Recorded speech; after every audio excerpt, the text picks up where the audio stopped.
परिवर्तनी एकादशी व्रत कथा। युधिष्ठिर कहने लगे कि हे भगवान, भाद्रपद शुक्ल एकादशी का क्या नाम है, इसकी विधि तथा इसका महात्म कृपया करके कहिए।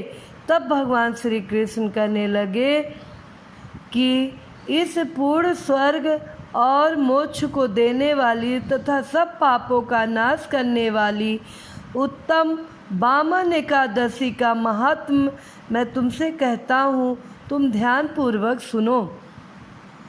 यह पदा परिवर्तनी एकादशी जयंती एकादशी भी कहलाती है। इसका यज्ञ करने से वाजपेय यज्ञ का फल मिलता है। पापियों के पाप नाश करने के लिए इससे बढ़कर कोई उपाय नहीं है। जो मनुष्य इस एकादशी के दिन मेरी वामन रूप की पूजा करता है, उससे तीनों लोग पूज्य होते हैं। अतः मोक्ष की इच्छा रखने वाले मनुष्य इस व्रत को अवश्य करें। जो कमल नयन भगवान का कमल से पूजन करते हैं, वह अवश्य भगवान के समीप जाते हैं। जिसने भाद्रपद शुक्ल एकादशी को व्रत और पूजन किया, उसने ब्रह्मा विष्णु सहित तीनों लोकों का पूजन किया। अतः हरिवासर अर्थात एकादशी का व्रत अवश्य करना चाहिए। इस दिन भगवान करवट लेते हैं, इसलिए इसको परिवर्तनीय एकादशी भी कहते हैं। भगवान के वचन सुन युधिष्ठिर बोले कि भगवान, मुझे अति संदेह हो रहा है कि आप किस प्रकार सोते और करवट लेते हैं तथा किस तरह राजा बलि को बांधा और वामन रूप रखकर क्या क्या लीलाएं की। चातुर्मास के व्रत की क्या विधि है तथा आपके शयन करने पर मनुष्य का क्या कर्तव्य है, सो आप मुझसे विस्तार से बताइए। श्री कृष्ण कहने लगे कि हे राजन, अब आप सब पापों को नष्ट करने वाली कथा का श्रवण करें। त्रेता युग में बलि नामक एक दैत्य था। वह मेरा परम भक्त था।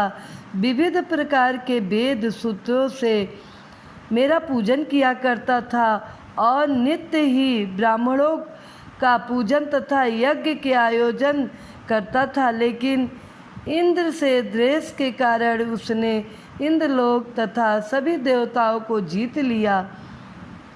इस कारण सभी देवता एकत्र होकर सोच विचार कर भगवान के पास गए।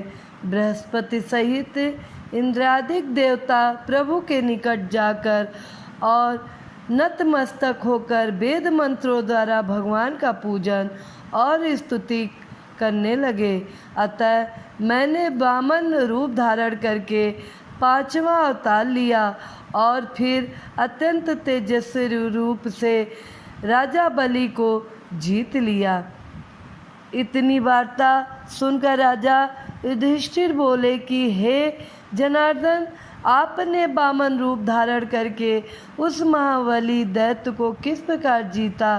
श्री कृष्ण कहने लगे, मैंने वामन रूपधारी ब्रह्मचारी बलि से 3 पग भूमि की याचना करते हुए कहा, ये मुझको 3 लोक के समान है और हे राजन, यह तुमको अवश्य देनी होगी।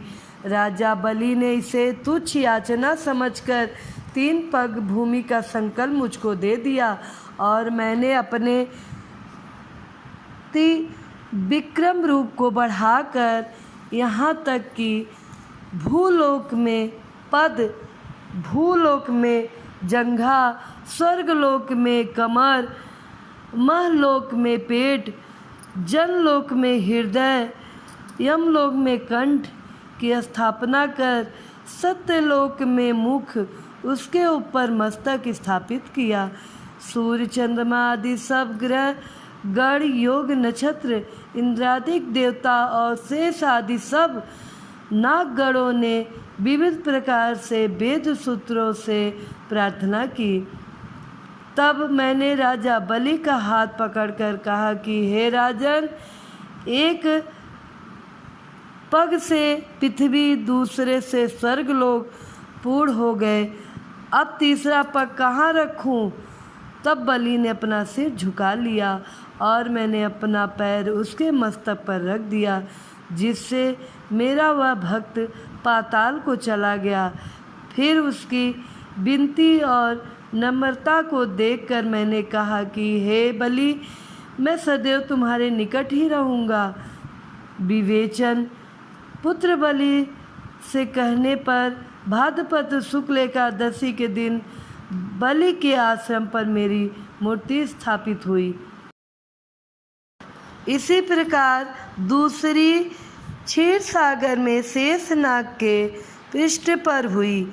हे राजन, इस एकादशी को भगवान शयन करते हुए करवट लेते हैं, इसलिए तीनों लोकों के स्वामी भगवान विष्णु का उस दिन पूजन करना चाहिए।